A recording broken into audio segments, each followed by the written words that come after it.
வணக்கம் நண்பர்களே. இன்னைக்கு நம்ம மணி அண்ணனோட மெகா முறுக்கு ஃபேக்டரி வழக்கத்தை விட அதிகமா களகட்டி இருந்துச்சு.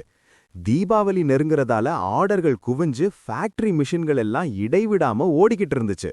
சுட சுட முறுக்கு வாசம் மூக்க தொலைக்க வேலை பார்க்குற எல்லாரும் செம்ம உற்சாகமா இருந்தாங்க.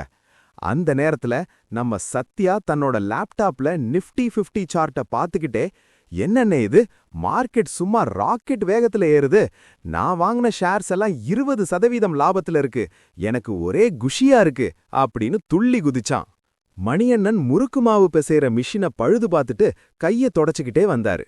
சத்யா, இப்போ நம்ம ஃபேக்டரி எப்படி இருக்கு? எல்லாரும் உற்சாகமா இருக்காங்க, ஆர்டர்கள் நிறைய வருது, லாபம் கொட்டுது. இது நம்ம பிசினஸோட நல்ல காலம். இதே மாதிரி பங்குச்சந்தைக்கும் ஒரு நல்ல காலம் வரும், அப்புறம் ஒரு கெட்ட காலம் வரும். இதத்தான் நாம மார்க்கெட் சைக்கிள்ஸ் அப்படின்னு சொல்றோம். வா, இன்னைக்கு அந்த ரகசியத்தை சொல்லிச்சறேன் அப்படின்னு ஆரம்பிச்சாரு.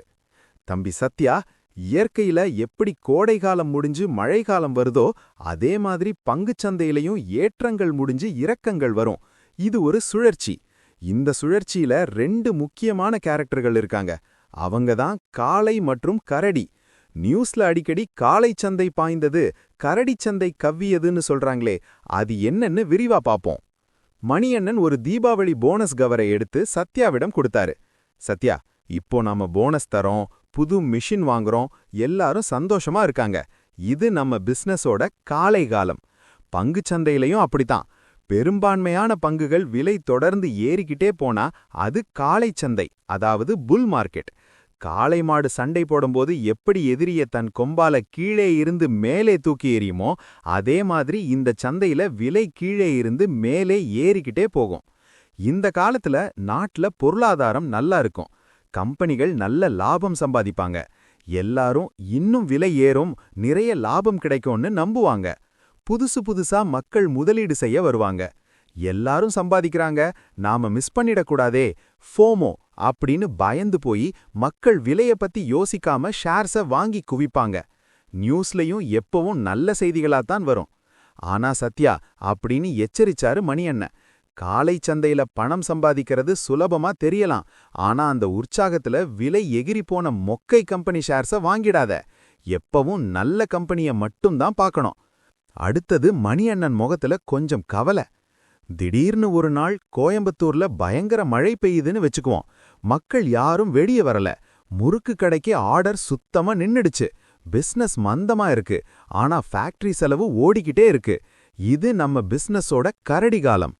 பங்குச்சந்தையில பெரும்பான்மையான பங்குகள் விலை தொடர்ந்து விழுந்துகிட்டே போனா அது கரடி சந்தை, அதாவது பேர் மார்க்கெட். கரடி சந்தை போடும்போது தன் நகத்தால எதிரிய மேலே இருந்து கீழே அடிச்சு தள்ளும், அதே மாதிரி இங்க விலை மேலே இருந்து கீழே விழும். இந்த நேரத்துல பொருளாதார வளர்ச்சி குறையும், கம்பெனிகள் லாபம் குறையும். எல்லாரும் ஐயோ என் காசெல்லாம் போயிடுமேன்னு பயந்து போய் கையில இருக்கிற ஷேர்ஸ நஷ்டத்திலையாவது வித்துட்டு ஓட நினைப்பாங்க, அதாவது பேனிக் செல்லிங். மார்க்கெட் கொஞ்சம் விழுந்தாலும் இன்னும் விழுதுன்னு பயந்து எல்லாரும் ஒரே நேரத்துல விற்க நினைப்பாங்க. நியூஸ்லயும் பொருளாதார மந்தம், யுத்தம் வருதுன்னு பயமுறுத்துற செய்திகளாத்தான் வரும். ஆனா சத்யா, கரடி சந்தைய பார்த்து பயப்படக்கூடாது. இது தற்காலிகம்தான். சொல்லப்போனா இதுதான் பங்குச்சந்தையோட தள்ளுபடி விற்பனை காலம். நல்ல கம்பெனி ஷேர்ஸ் கம்மி விலைக்கு கிடைக்கும், ஆனா அந்த நேரத்துல முதலீடு செய்ய உனக்கு தைரியம் வேணும். சத்யாவுக்கு இப்போ ஒரு சந்தேகம். அண்ணே, ஏன் காளை கரடியா மாறுது, கரடி ஏன் காளையா மாறுது? மணியண்ணன் ஒரு முறுக்கை எடுத்து கடிச்சுக்கிட்டே சொன்னாரு, இதுக்கெல்லாம் காரணம் மக்களோட ஆசை மற்றும் பயம்தான்பா. காளை சந்தையோட உச்சத்துல மக்கள் ஆசை அதிகமாயி ஷேர் விலையை அதோட உண்மையான மதிப்பை விட ரொம்ப ஏத்திடுவாங்க. அப்போ சில பெரிய முதலீட்டாளர்கள் லாபத்தை எடுத்துட்டு வெளியே போவாங்க. திடீர்னு ஒரு மோசமான செய்தி வரும், மக்கள் பயந்து விற்க ஆரம்பிப்பாங்க. அவ்வளவுதான், காளை கரடியா மாறிடும். அதே மாதிரி கரடி சந்தையோட பாதாளத்துல மக்கள் பயம் அதிகமாயி நல்ல கம்பெனி ஷேர்ஸ கூட குப்பை விலைக்கு வித்துடுவாங்க. இதுக்கு மேல விற்க யாருமே இல்லங்கிற நிலைமை வரும். அப்போ புத்திசாலி முதலீட்டாளர்கள் இதுதான் சரியான நேரம்னு கம்மி விலைக்கு வாங்க ஆரம்பிப்பாங்க. மார்க்கெட் மெல்ல மெல்ல ஏறும், கரடி திரும்பவும் காளையா மாறிடும். மணியண்ணன் பேசி முடிச்சதும் சத்யா தன்னோட லேப்டாப் சார்ட்ட ஒரு புது பார்வையோட பார்த்தான். அப்போன்னே இப்போ காளை பாயுதுன்னு நான் ரொம்ப ஆசைப்பட்டு என் மொத்த காசையும் போடக்கூடாது.